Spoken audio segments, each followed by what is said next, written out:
Kali ini informasi dari sidang kasus dugaan korupsi izin ekspor minyak sawit mentah, Saudara.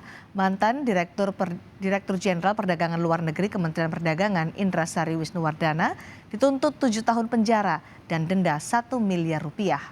Jaksa meyakini Indra Sari terbukti secara sah melakukan tindak pidana korupsi hingga mengakibatkan kelangkaan minyak goreng.